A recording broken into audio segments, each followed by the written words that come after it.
Assalamualaikum warahmatullahi wabarakatuh.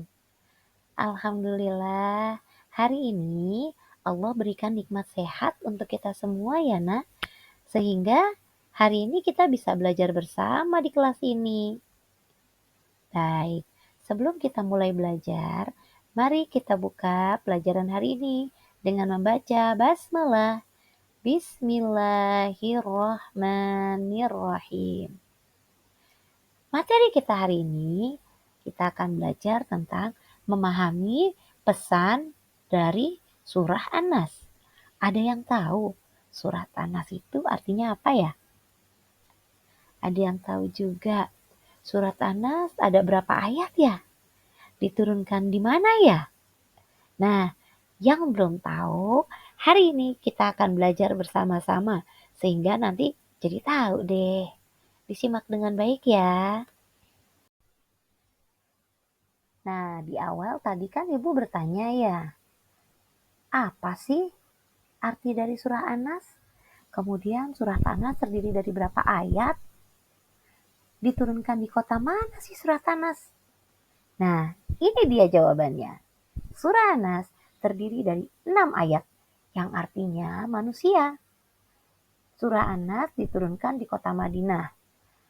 Oleh karena surat An-Nas itu diturunkan di kota Madinah, maka surat An-Nas termasuk ke dalam golongan surah Madaniyah.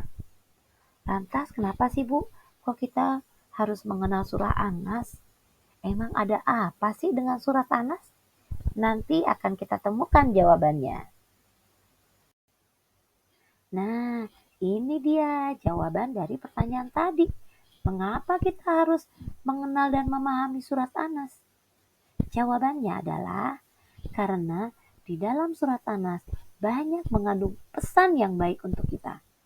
Pesan pokok surat An-Nas diantaranya adalah 1. Surat An-Nas mengajarkan kita untuk selalu ingat kepada Allah Subhanahu wa Ta'ala di setiap saat dan dimanapun kita berada. Jadi di dalam hati kita, di dalam pikiran kita, itu selalu ada Allah. Pesan yang kedua adalah surah An-Nas mengajarkan kita untuk selalu memohon perlindungan hanya kepada Allah Subhanahu wa Ta'ala. Jadi, kita tidak boleh meminta perlindungan kepada yang lain seperti umat-umat terdahulu. Ada yang meminta perlindungan kepada pohon, kepada matahari, kepada batu. Boleh gak seperti itu? Gak boleh. Kita tidak boleh meminta perlindungan kepada selain Allah. Tidak boleh meminta perlindungan kepada pohon, batu, bulan, bintang, apapun itu tidak boleh. Kita hanya boleh memohon perlindungan kepada Allah Subhanahu wa Ta'ala. Pesan pokok yang berikutnya adalah dengan belajar surat An-Nas, dengan memahami surat An-Nas, maka kita akan menghindari ajakan untuk berbuat hal-hal yang tidak baik.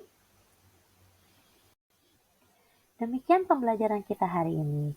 Semoga bermanfaat dan dapat diaplikasikan dalam kehidupan kita sehari-hari. Jangan lupa dibaca lagi buku catatan dan buku paketnya ya.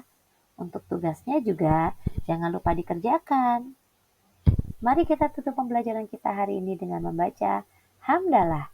Alhamdulillahirabbil alamin. Sampai jumpa di pembelajaran berikutnya. Wassalamualaikum warahmatullahi wabarakatuh.